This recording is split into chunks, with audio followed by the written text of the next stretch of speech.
Bismillahirrahmanirrahim. Welcome to this module in which we are going to talk about family unit. What is a family unit?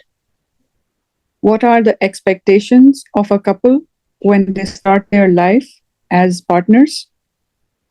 And how should they manage their life together alongside the other relationships that come into the family as the two people unite? In Asia, especially India, Pakistan, subcontinent, in Arab countries, in the Muslim world, marriage is not a coming together of a husband and wife, but it is a coming together of the whole family. Two families merge together and they share common interests, and they have to abide by certain laws and regulations. And if they are not emotionally intelligent enough, they can either build a beautiful relationship or they can ruin it forever. So we have to identify, as a human being, we have to identify along the way what kind of relatives we have.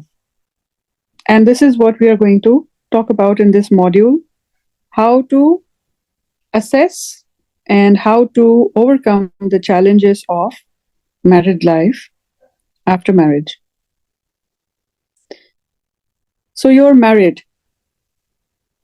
Ideally, you should have had some premarital counseling. And the people who should have given you that premarital counseling should have been your parents, your elders, your grandparents, your uncles or aunts. Anybody in the family who's wise enough should have given you premarital counseling. Marriage counseling, premarital counseling should have been a part of your growing up. Just like your parents give you food every day, they give you clothing. It is their responsibility, and now your responsibility as a parent, to instill in the child enough emotional intelligence to steer through different challenges of life. And yes, we have to discuss any kind of challenge that can come up. We have to rehearse even any kind of challenge that comes up, may Allah forbid, so that they are well prepared. There are 4 seasons in the world. There are 4 seasons. Most parts of the world enjoy all 4 seasons. And there are some extremes where there are only 2 seasons or 1 even. But most of the world enjoys 4 seasons.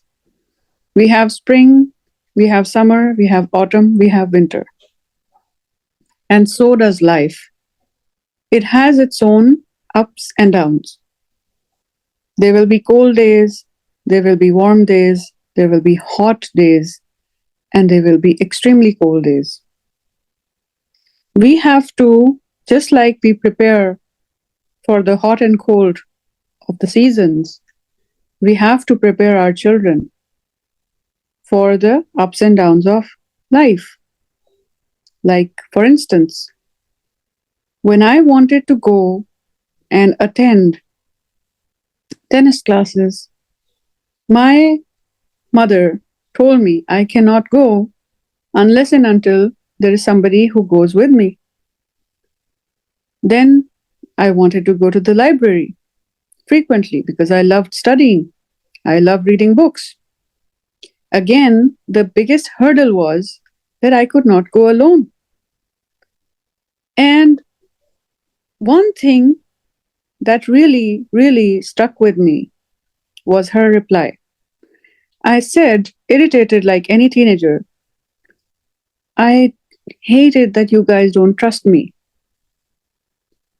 And my parents, both of them, they said, it's not that we don't trust you. We don't trust The other people.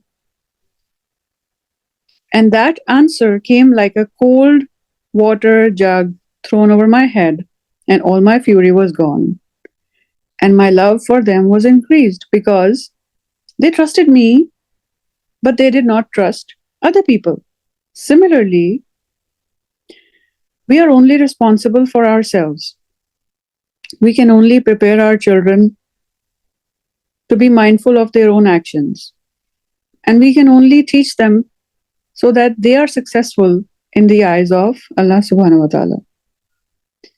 But if we don't do even that much, then we are answerable to Allah subhanahu wa ta'ala because we did not do a good job.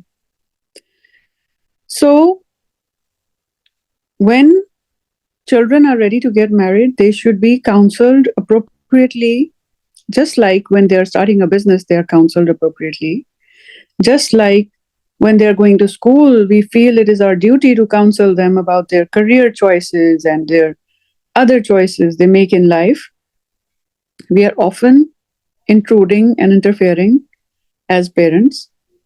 So we must also not feel shy, not feel hush hush about this topic. We should counsel them before marriage about the marriage. And the counseling does not mean to slow poison the child's mind against the coming spouse. No, that is not counseling. Counseling doesn't mean backbiting. Counseling doesn't mean creating a negative atmosphere or creating a negative impact or impression in the brain of the child regarding the spouse that hasn't even come yet. So, counseling always means to teach and encourage the child to be his best or her best, and to forbear and to ignore the shortcomings of the other people, but to a limit. So, we are going to discuss all those things in this module. So, let's get started. Married. Now what? So, you are married, and congratulations, but now what? Well, the magic begins. But really, is it supposed to be magical? Or is it going to be a rocky road, like the rest of the things in life?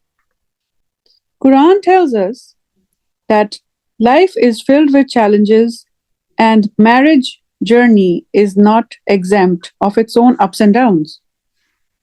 Some days are stormy, some days are cloudy, some days are rainy, and some are sunny. You will surely taste and feel all the four seasons of life in your married life as well. Because married life is part of this world, part of this life, and not another planet. Whoever is overall mindful is going to have a better married life. Whoever is more mindful is definitely going to have a better married life than the one who is unprepared. And that's for sure. Let's look at load shedding. Who in Pakistan doesn't know what is load shedding? I remember how we, when we were young, would make sure we have enough candles and matches, the match boxes, full of matchsticks and in reach as the time for load shedding approached. The days when we had no candles or matchboxes, those were the days we actually suffered. Rest of the days we were prepared, not as anxious or not as troubled, because we were prepared and it was part of the routine. We had gotten used to it. So we were always prepared. Similarly, imagine you have to go on a long journey. You will get a bag, you will get a big car with a big tank, you will have a big bag to carry enough luggage, and you will arrange enough fuel. If you travel on a route where fuel is not available for refilling, what will you do? You will definitely try not to choose such a route. You will be more comfortable if you chose a route where there are many petrol pumps on the way. Prepare for marriage according to the size of responsibility you are getting into. Look at the animals. They feed their children, they protect their children, they teach their children everything they need for survival, and then they don't expect to live off of their kids. It is ideal if the children take care of the parents, but if they don't, the parents shouldn't say they spent so much on the children and now they should repay in any form. In this module, we are going to deal with the ideal family system. In the subcontinent, there is a thing called Shadi Ka Laddu. I remember just before I got married, one of my aunts who was visiting, she said, this is something called Shadi Ka Laddu. And I think she handed me a laddu as well. Shadi Ka Laddu, whoever eats it regrets it. Whoever doesn't eat it regrets it. That's very odd. And that is something that is very frequently spoken and said out loud, but it is very poisonous. Think about it. It's a very negative thought. It's a very poisonous thought. Why don't we say job ka laddu? Why don't we say car or home ka laddu? Gadi ka laddu, ghar ka laddu. We buy those things. We work our butts off to pay for those things. We earn a living. We get into a business. We almost die working hard for those things. But nobody says job ka laddu, jo khaye wo bhi pachtaye, jo na khaye wo bhi pachtaye. Whoever eats a job laddu regrets it. Whoever doesn't eat regrets it. I mean, why don't we say such things about other things in life that we work so hard for? Why do we have to say and come up with negative trolling sentences about marriage? There is a reason. Just like you cannot drive a car without a license, you think you should be getting married without proper knowledge and guidelines and training? You cannot. You should not. How can you get married and raise a child without appropriate knowledge and guidelines and being conscious about it, consciously adapting to the new life by adopting good habits and discarding old ones? How can you ever be able to do that if you have never been consciously prepared for it? So there should be some form of maybe a 3-month or 6-month preparatory course, or ideally, the parents should sit the child down and discuss all the things that a marriage contains, all the responsibilities, all the burdens, all the load that will come upon you the moment you enter into a marriage. That should be discussed, that should be chalked out clearly. How can you carry the burden of marriage when you don't even know what you're getting into, what your responsibilities are? It's not a game. You're not getting into a goody play. You cannot play with somebody else's life. You cannot play with somebody else's life. It's a matter of heaven and hell. It is a matter of heaven and hell. You must take marriage seriously. So now that you're no longer single, the first step is learn to think like a family unit.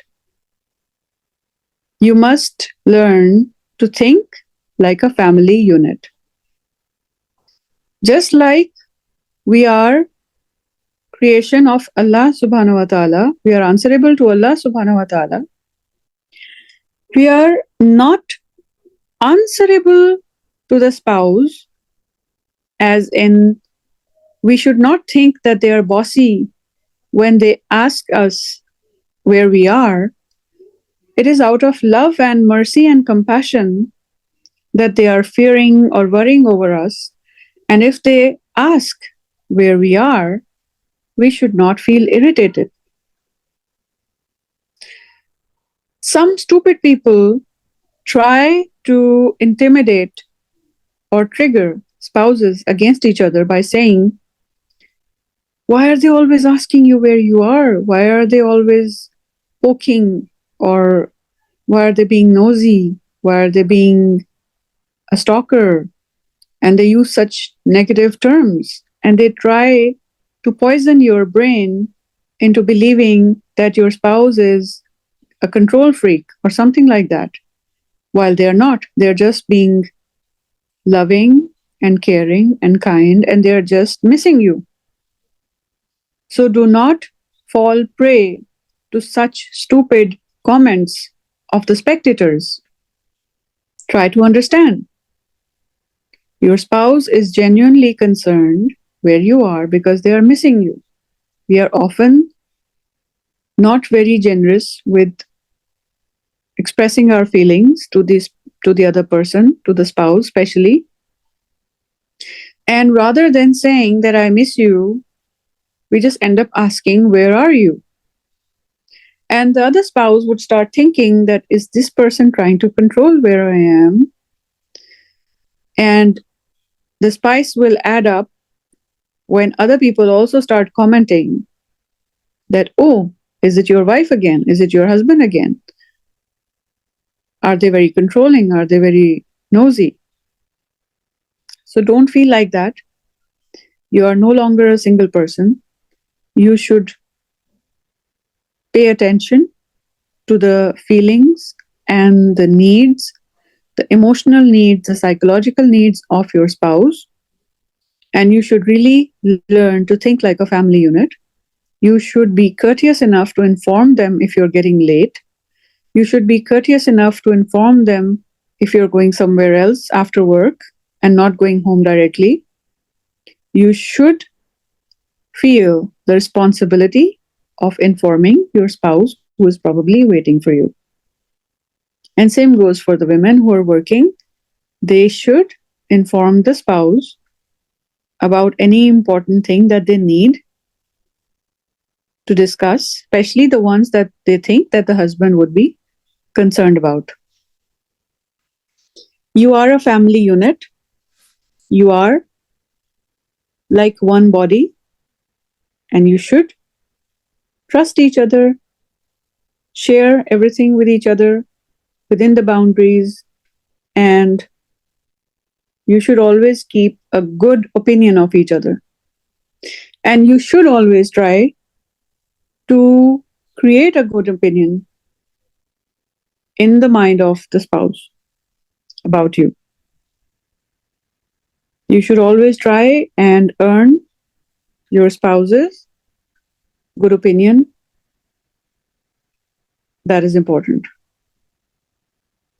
You don't take your spouse for granted. Try to make an effort so your spouse understands you, respects you, and loves you. So, marriage is not only intimacy. Unfortunately, most Asian men only focus on intimacy, especially with this onslaught of social media and internet and a lot of hyperactivity and availability of the porn industry. There is a lot of unethical content available on the internet.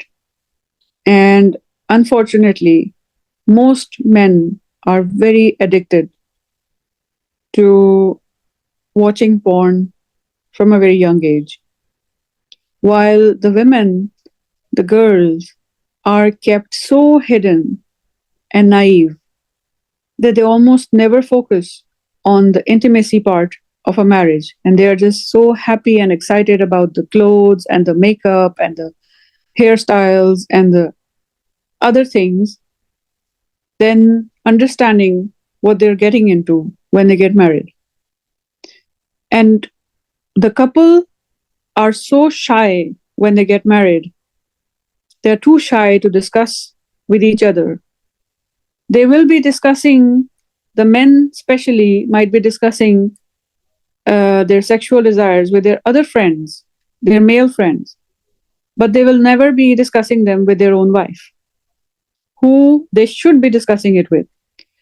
And the women who have almost never had any such exposure, they will never know why the man is never happy, or he is tense, or he is stressed, or he is still stuck on the screens, or finding um, interest in other places, because they never really sit together and talk about their own desires.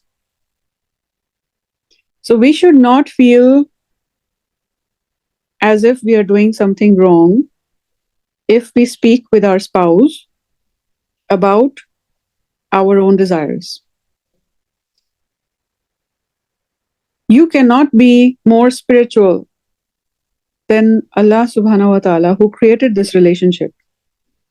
Do not feel that you are more spiritual than Allah Himself. So open up to your spouse and discuss with your spouse what are your desires. Unfortunately, some people, some married couples, when they are counseled, one realizes, especially the women, if they say, if I discuss this and this with my husband, he will call me a slut or a whore, or he would think that I have been into these things before marriage. That is why I am discussing such things with him. This is so unfortunate, and it only reveals what a stupid and a dumb husband this poor lady has ended up with. A wise, kind hearted, soft hearted, honest, spiritual husband would never do such a thing. Allah subhanahu wa ta'ala has created your relationship. You should enjoy it in a halal way, in the best possible manner. And there is no harm discussing with each other what are your desires and what are your likes and dislikes. We come to the family unit.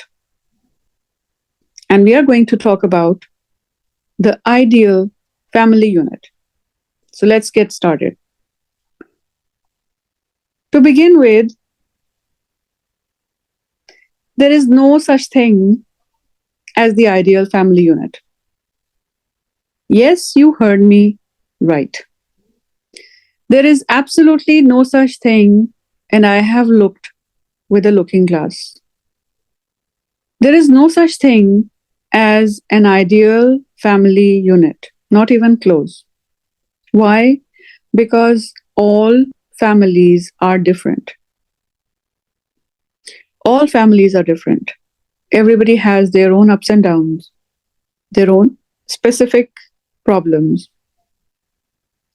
If there is one family in which the husband has parents, the wife is an orphan, maybe the husband is an orphan, the wife has parents, then the husband has 6 siblings, the wife has none, or the husband has no sibling, the wife has 10, so on and so forth. There are so many different scenarios that we cannot come up with a one-size-fits-all solution. So it is not possible to come up with an ideal family unit system. They are going to be unique. There are going to be challenges that are going to be unique to you. You will have to learn from here and there and try to adopt things that suit you as best as possible. But we cannot find something for you that is completely ideal or you could say, yes, this is exactly me, or this is exactly my family. That's not going to happen. So let's talk about joint family system versus separate or independent family system. Now let's have a look at the joint or clustered crowd versus separate unit or independent units. Which ones are better? Honestly speaking, we don't see any concept of joint family system in Islam. As we see, all the families of the Prophet Muhammad ﷺ had a separate house. He did not even keep his wives together in one place. There is no such thing as a joint family system in Islam. But at the same time, if there is absolutely no other situation possible, there is no other solution available, the parents can live with the child, but they are not supposed to interfere with the child's married life in any way. They can give polite suggestions, but they cannot demand or boss around either the wife or the couple together or the son regarding the wife or the children. They should not interfere with the choices made or the decisions taken by the married son or daughter and their family. Again, they can politely suggest something, but they cannot harass, demand, or press upon the children to do things only the way they want them to be. Now, this becomes very crucial when the child is living under the house that belongs to the parents. Most parents, when the house belongs to the father or the mother, they start harassing the child to do as they want. Otherwise, they threaten the child and the wife or children to get out of the house. Such things should not be accepted, should not be taken lightly. They are the red lines. When any parent crosses such red lines, the son, most of the cases, it is the son who is involved in such scenarios, as the daughters in Asian or Muslim families, they come leaving their own household and they are living with the husband in his house, which may belong to the father-in-law or the mother-in-law. So if your parents have started threatening you to do things a certain way or leave their house, then you should not take that lightly. And you should sit and have a discussion with your parents so that they never give you such an ultimatum again. Because if your wife is a pious lady, if she is not going around speaking to other men, if she is not disobeying Allah or you in major things, you should learn to overlook her small weaknesses. If she made a roti that wasn't round, or if she did not iron the clothes because there was load shedding, or if she did not get up early in the morning one day in a month, you should ignore such things and not listen to the lies or the complaints of your mother or any other sibling that is visiting the house. You should give your wife space. And you should never allow any parent to give you an ultimatum that you should either do this, this, and this for us, or you should leave the house. Because if such a thing arises, you should seriously start thinking about preparing another house for your family and ideally leave such a place where you're always being threatened to do things a certain way that go against the norms that you're trying to follow. So, what are the advantages of A? A is that we are discussing clustered or a crowded joint family. The advantages are, unfortunately, I would like to say, just like Allah subhanahu wa ta'ala has mentioned about alcohol or gambling, that the benefit is less than the harm. That is exactly what is happening these days. Unfortunately, the advantages of a joint family is far reduced compared to its benefits because of lack of taqwa on the part of our elders. Be honest with yourself. Are your parents at the level of iman that they can be trusted to start and establish a household under their shadows? Are they even on the same page as you when it comes to following Islam? If your wife is doing hijab and they are constantly telling her to take it off in front of in front of their relatives, or if they enjoy that your wife cooks large meals for large number of relatives that are visiting every other day, and they wish that she would rather cook their meals for their guests and ignore the children, are you going to be siding with your parents or are you going to be rescuing your wife? So think about it. You're going to be answerable for all these things. You're the man of the family. As a man of the family, you have to protect the rights of your wife and you have to protect your parents as well.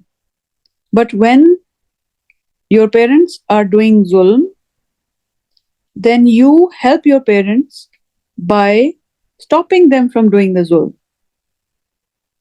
You will be doing them a favor when you stop them because they will not go to hell when you stop them. So you have a responsibility of acting wisely. You cannot just become you cannot become quiet when you see injustice happening to a human being in your house. You should have enough courage and enough taqwa to know that your duty towards Allah comes before your duty towards the parents. Don't go to hell because of your parents and also prevent your parents from going to hell by stopping them from being unjust to your wife and children. This is your duty.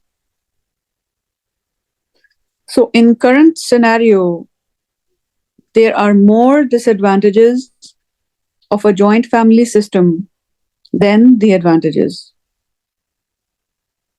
And this may not be the case for all the cases, but 90% of the cases, this is how it is.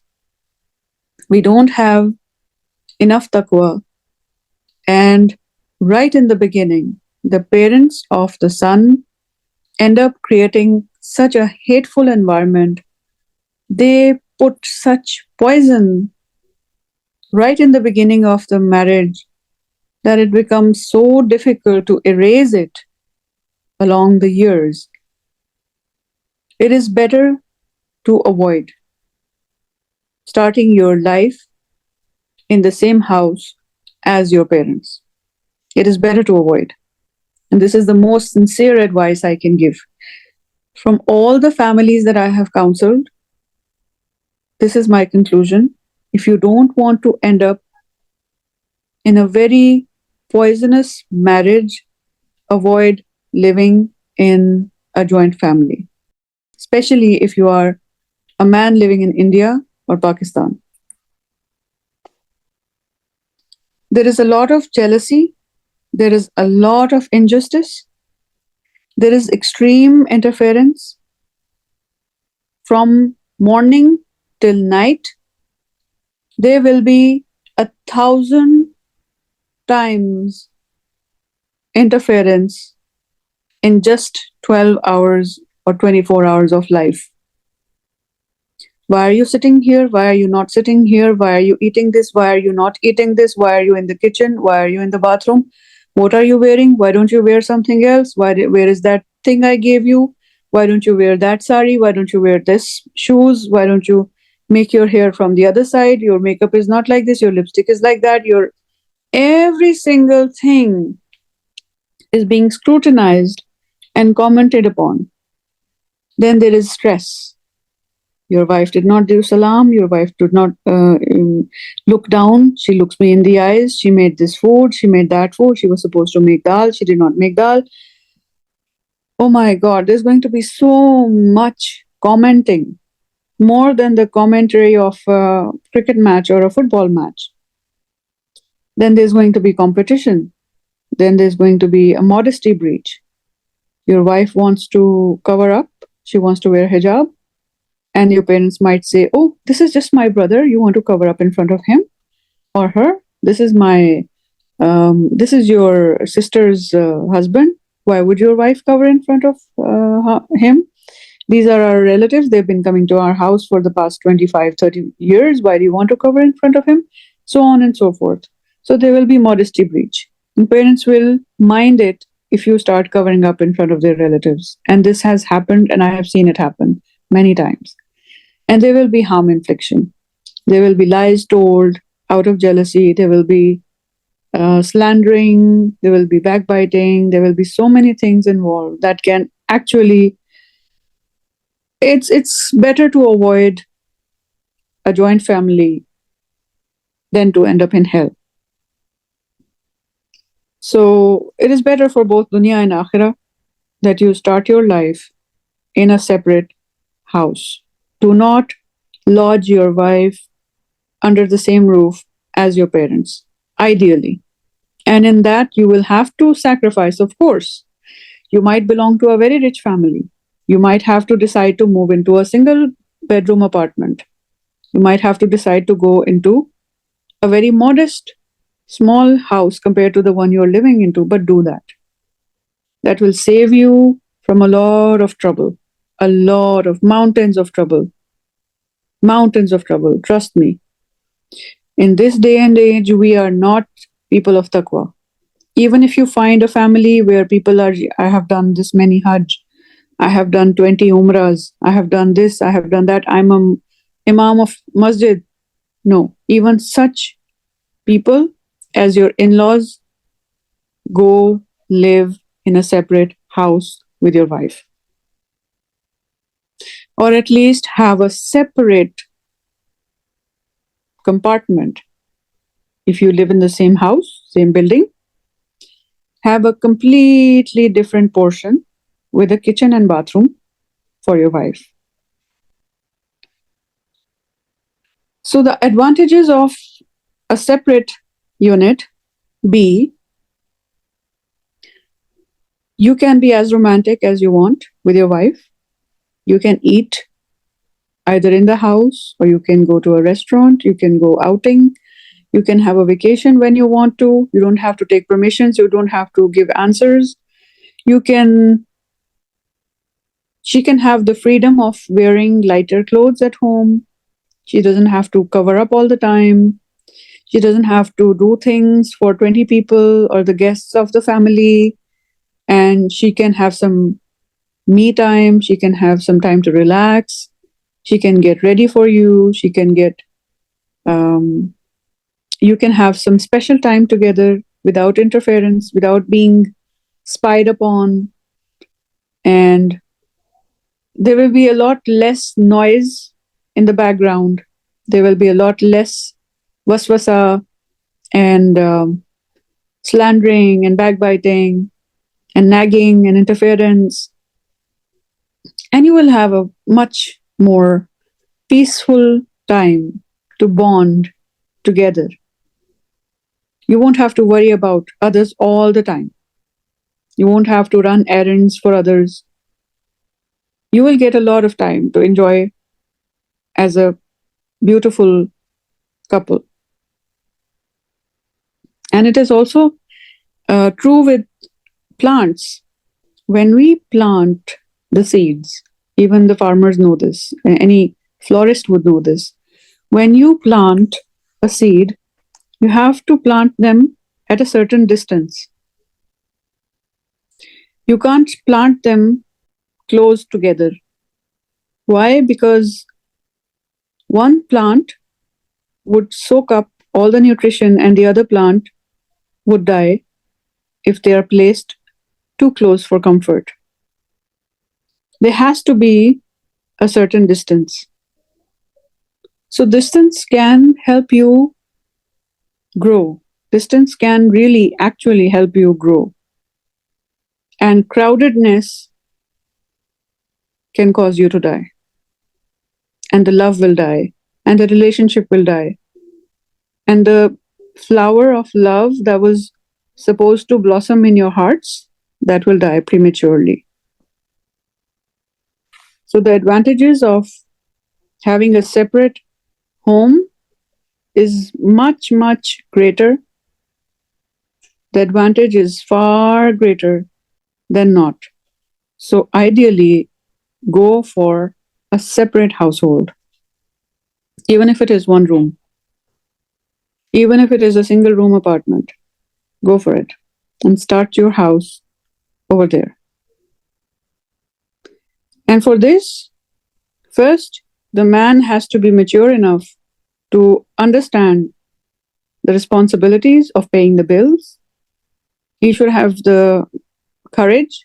He should be man enough to pay the bills and not just be somebody who's chasing after intimacy, but be man enough to take care of the wife, to take care of the children, to take care of the family, to become the shelter, protection, and the providing factors you should fulfill. Don't be just a Bollywood hero who wants intimacy only out of a marriage. Be mindful. These things only happen when you are a God conscious person. You have taqwa. You know how to take care of the other person. You know that you're answerable to Allah subhanahu wa ta'ala for everything, every relation that comes in your life. Only and only then you will be able to do justice to your relationships. So don't rush into a relationship just for the sake of intimacy or just because you like a pretty face. There's a lot more attached to it, and you have to take care of all those things, and you're answerable for all those things in the court of Allah. So the disadvantages could be that the boy who got married hasn't become a man yet, matured enough in his mind. In the body, he may have become a man, but in the mind, he's still a boy. And he cannot take care of the wife, he cannot pay the bills, he cannot earn. And he's clumsy and he's moody, he has mood swings. Some days he's working, some days he's not working. He's immature, childish. He throws tantrums at work, gets fired, can't keep a job. Such a person seriously shouldn't even get married. But if such a person gets married, that is the only situation in which that person cannot live in a separate household. So that person should ideally then live with the parents. But trust me, if such a person who is clumsy and who is not able to take care of the wife, they live in the household along with their family, he will not be able to keep up a good family, and their life will suffer. So one has to be very careful with such kind of people.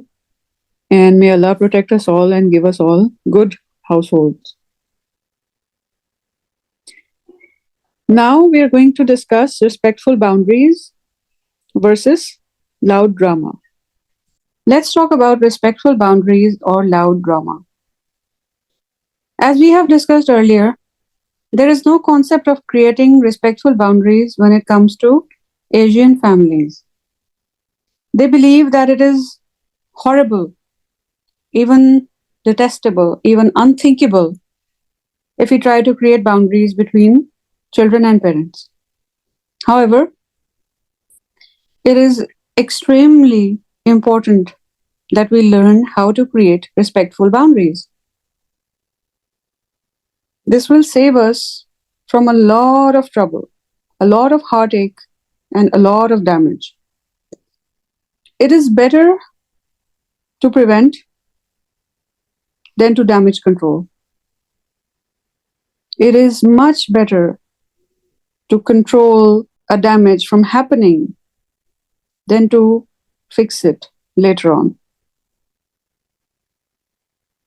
We lose a lot when the damage has already taken place. So, in order to prevent bigger losses, it is best that we choose wisely to prevent the damage than to let it happen and say, we'll see. You won't see. You will not be able to mend what was broken. You will not be able to heal what was damaged. You will not even be able to live with the trauma. Even if you do, you'd have to be a very heartless person. And the other person's trauma, you won't be able to bear on the day of judgment. Your parents won't die, trust me. I was talking to a friend whose parents would steer her husband around every time he wanted to make a decision. The mother would make a crying face and say, you know, your father is a heart patient. You know, your father is a heart patient. And they have done this 25 years. It turned out that the father wasn't even a heart patient. It wasn't even something serious. But they have been using this bait and steering them around. And the son has not been able to make a decision to keep his family separate. In so doing, the married life of the son has become awful and many times driven to the point of breaking. So be very careful. Sometimes your parents might emotionally blackmail you. So you have to be wise. You have to be wise and not let them steer you. You're not an animal. You're not cattle. You can assess and you should assess because you can go to hell for causing trauma to somebody you brought into your life under oath and under witnesses that you will take care of her. So be very careful. There will be a lot of drama if you don't create respectful boundaries. Learn how to create respectful boundaries for all loved ones. Have difficult discussions from a very early stage. Very politely, very nicely, learn the art of indulging into uncomfortable or difficult discussions. You don't have to speak in a manner that is very telling or pointing, but you can indirectly start discussing things that will try to sober down the people around you, and you can try and teach deen, religious norms, religious rights and duties, even to your elders, in a very polite manner that doesn't feel like that you're trying to teach them something. Because when we try to teach something to our elders, they become offended, unfortunately. Although Hazrat Ibrahim alayhi salam directly said to his father that he has knowledge of something that his father doesn't have. He was very direct. But even if we try to use some hikmah and we try not to sound as if we are teaching our parents something, but we can try and present examples and talk indirectly and say things like, something happened with my friend and I don't like it the way it happened with my friend. I don't like it. I don't like that to happen with my family.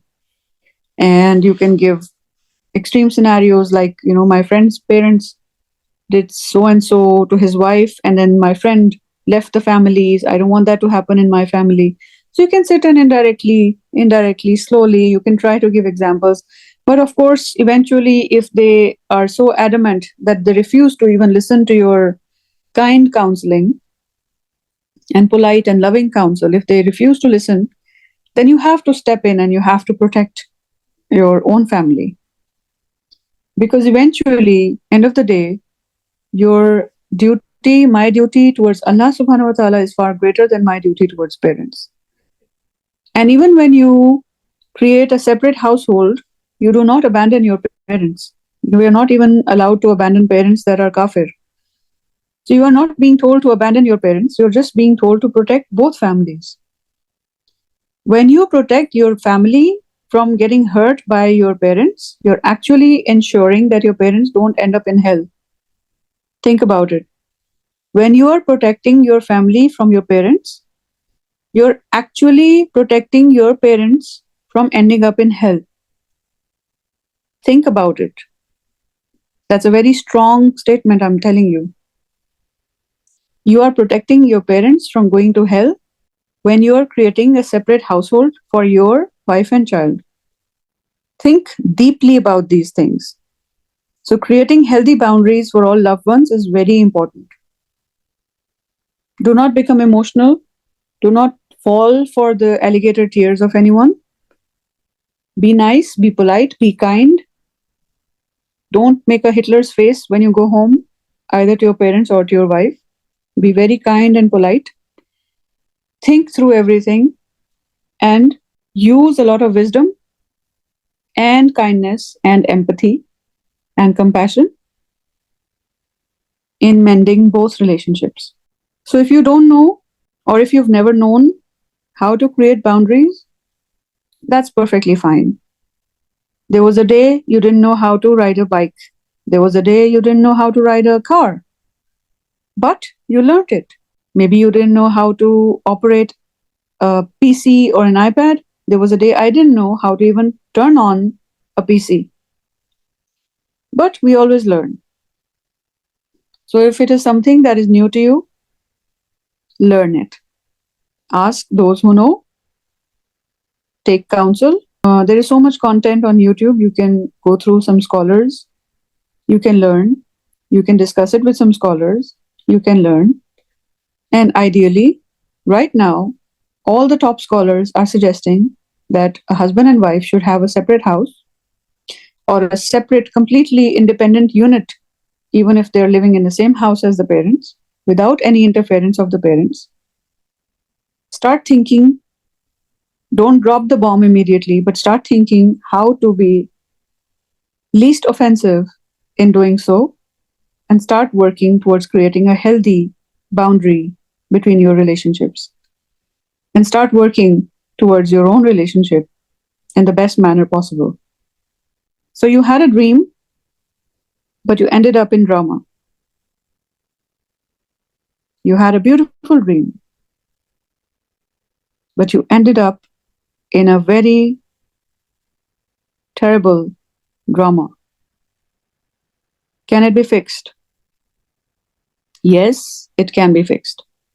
If Hazrat Musa alayhi salam can accidentally kill a person and have a comeback as a prophet, and not just any prophet, a prophet that Allah spoke to,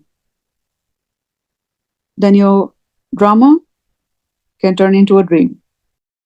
You had a dream, it became a drama, it was a disaster, but the disaster, the drama, can again transform into a dream. All you have to do is repent, say sorry to Allah subhanahu wa ta'ala for all the wrongdoings, all the wrong steps. You can apologize to the person you have wronged, get your act together, promise yourself, promise Allah, and promise your spouse that you will be better, and start working one step a day to being a better person. Having more taqwa, being more mindful, and being mindful of Allah subhanahu wa ta'ala, being mindful of Allah, the day of judgment, heaven and hell. As I've mentioned earlier, it always helps in every aspect of life. If you are a good person, you are a muttaqi person, that will reflect in every relationship, in every aspect of your life. One thing that really helps introduce healthy boundaries is clarity over rules. Every family should have a set of rules. Very honestly speaking, some rules can be very flexible, some rules can be understood, and some rules have to be written down. Ideally, from the beginning, start by adding rules or introducing rules that are very flexible, and gradually introduce more rules that are non negotiable. So you should have rules. Some of them are negotiable and some of them are non negotiable. And present them slowly and gradually to the family members. In this way, you will slowly build a foundation and transform your lives into healthier and happier lifestyles. The rules could be something like you don't like visitors on certain days, you don't like visitors after at this o'clock in the evening. Then rules could be about keeping the house clean, how every member has to contribute. Rules could be about your spending, your budget. So, slowly and steadily, you can create a very disciplined environment in the house where nothing is random and nothing is a surprise. But some rules have to be very flexible as well. So, all the rules should be drenched in the rule of love. So, what is the best scenario? What do you understand from all the discussion we've had so far? What would be the best scenario? Like we have discussed earlier, there is no such thing as an ideal family or an ideal scenario. The best scenario is that you work on yourself and improve your own view of dunya, improve your own expectations, learn how much or how little you can actually expect from another human being. Learn that your happiness is in your head. Don't let anybody else trigger you. Do not let anybody else control either your happiness or you. You're not a puppet, you're a human being. Don't let any external factor control you or change you. Have this much strength of mind that only Allah and His book and the commandments and the sunnah of the Prophet ﷺ, that should mold you. Quran should soften the hearts of a believer. Allah Ta'ala has mentioned very proudly that when the believers hear the Quran, they become, their khushu becomes so great, they fall on their faces crying. You should work on becoming that kind of a person. And when you become that kind of a person, everything around you will become better. So the best scenario is not the scenario, it's you. Don't be scenario dependent. And then the scenario will change when you change. And the golden rule is always love and kindness. Allah says about the Prophet Muhammad ﷺ in the Quran that if you hadn't been lenient, they would have left you. If you had not been lenient, they would have left you. He is talking about Sahaba Ikram, the greatest of men around the Prophet ﷺ. Even they would have left the Prophet ﷺ if he had not been lenient. So always be lenient in your relationships and in your dealings, and be fair, and don't do harm, and don't be unjust. So, what is the number one rule? What is the number one rule? The number one golden rule: please learn to communicate wisely. Please learn to communicate wisely. the biggest problem we have is that often the husband and wife, who should be the best of speech to each other, they don't know how to communicate with each other. And they end up saying all the worst kind of things to each other that they may not have said to even their worst of enemies. Because even with our worst of enemies, think about it. When we are exposed to them in a gathering and we know that we hate them, we still hide it. But when there is a husband and wife fight, a lot of the times, a lot of filth and anger and trash comes out, which often one ends up regretting, but it cannot be erased, either from the memory or from our own records. So be very mindful. Communicate wisely, communicate nicely, and delicately if possible. Be mindful of the other person's heart and mind, and don't say things that will leave lasting imprints that cut deeply. Because, need I say, how many times it has been stressed in the Quran that speak kind words or stay quiet. So learn to speak kindly.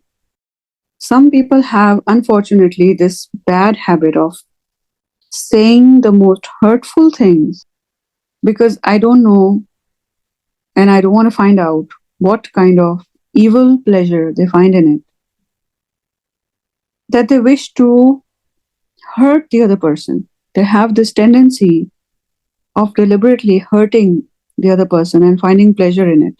May Allah never let me find out what kind of a mentality that is. But unfortunately, there are such people out there in the world. If you happen to be one such person, please fight this urge. Say La hawla wa la quwwata illa billah. Say Ayatul Kursi. Seek refuge in Allah from shaitan. Don't become the person who likes hurting, who deliberately likes hurting the spouse. Please don't do that.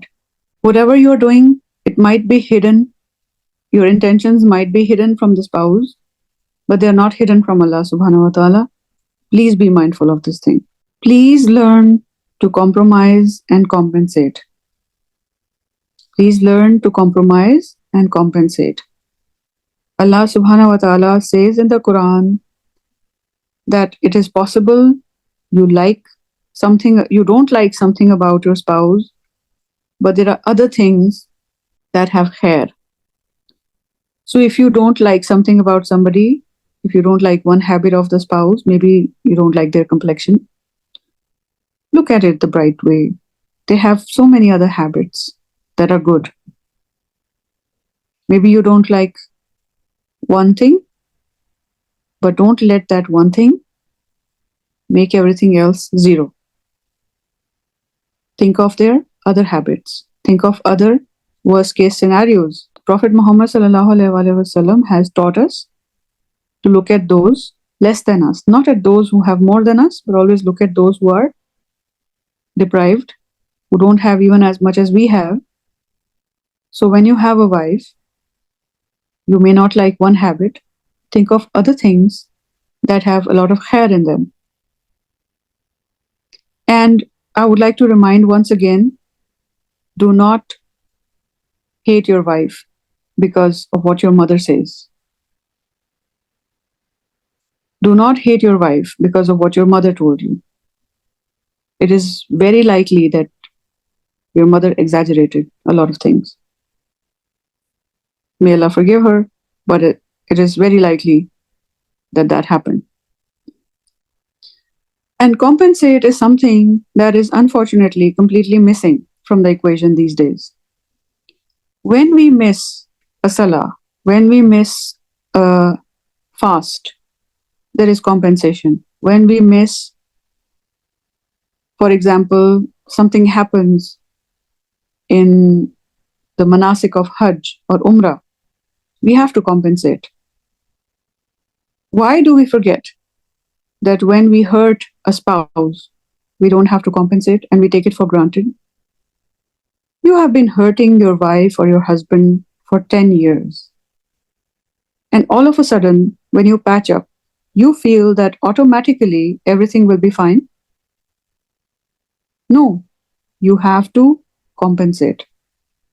Start thinking of a compensation, start making a plan, pay back everything that you hurt or harmed or destroyed or damaged, build it up again.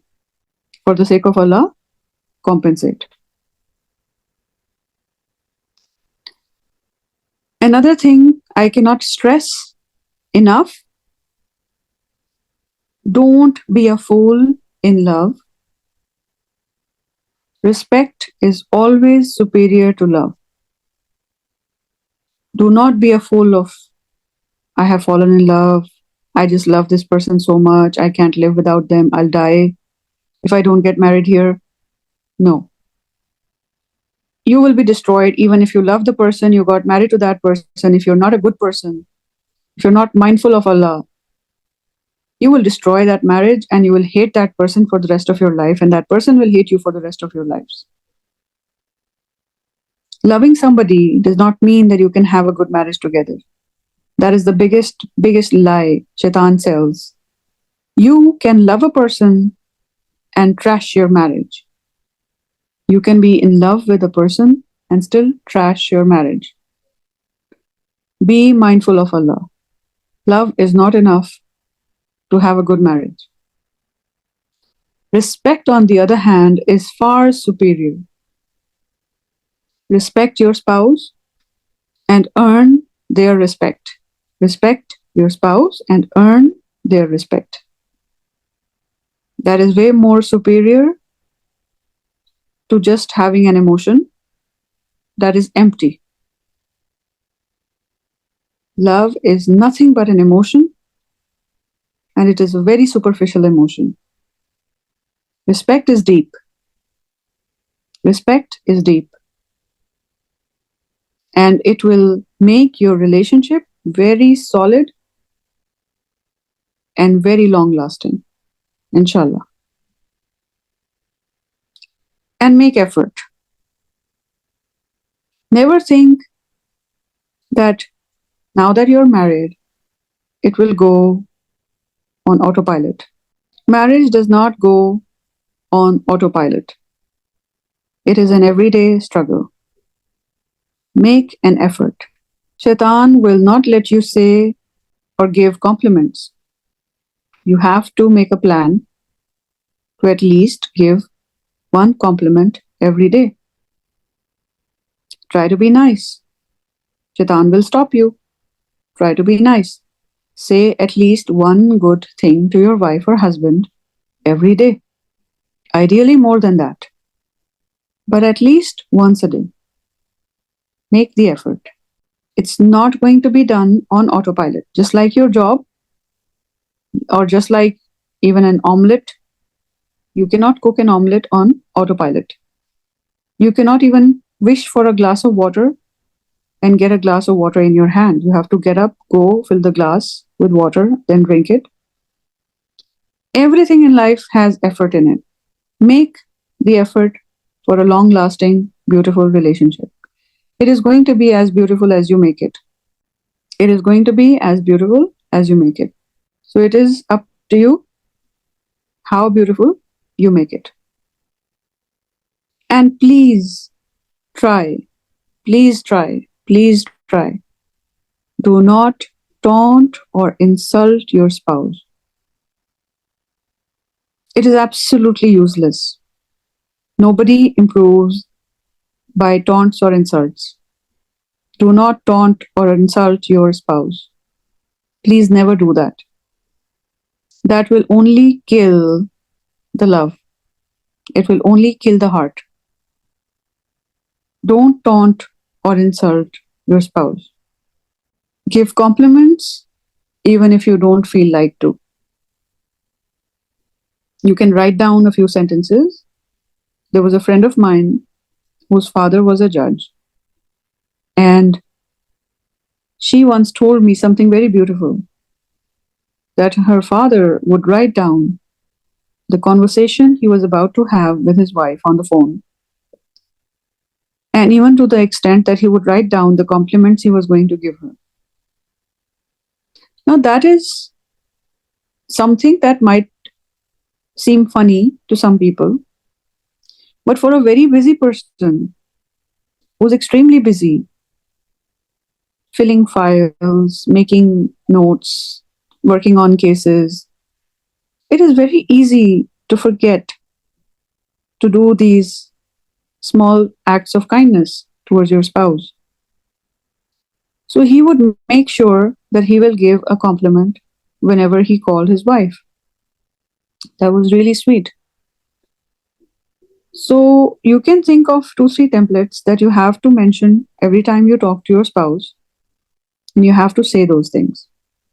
It could be, I'm right here for you if you ever want to share something. It could be simply, I miss you. It could be simply, I love the color of your eyes, or I love your hair. Something like that. I wish you were here. So write down the compliments and give those compliments to your spouse frequently. And you will see how the atmosphere changes and how your relationship evolves into something beautiful. And lastly, duas. Make duas, make duas, make duas.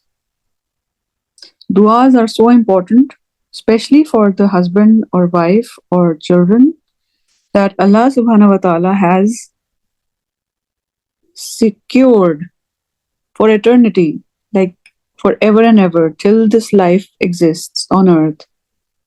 Allah has sealed this dua for us, in which we ask Allah to make our spouse and our children the coolness of our eyes. Make duas, seek Allah's protection, ask for Allah's guidance, and take the right steps. Nothing will benefit if you don't want to act on the good counsel. You cannot benefit unless you learn and decide to act accordingly. So, inshallah, I hope that some of these points will help you reflect and understand deeper meaning of marriage, and you will work towards making it a more long lasting and meaningful relationship, and you will look at it from a different lens or a different perspective altogether than you have been up till now. Marriage is a beautiful, beautiful relationship, but it depends. Just like I remember my friend's cousin, when she turned 19, she was gifted a brand new silver Honda Civic on her 19th birthday by her father. And when I saw her within a month of her birthday, the car had actually been crashed. So don't be that person who crashes something beautiful. Don't be that person who crashes something that has the potential of being something very beautiful and long lasting and creating beautiful, deep, meaningful memories and generations.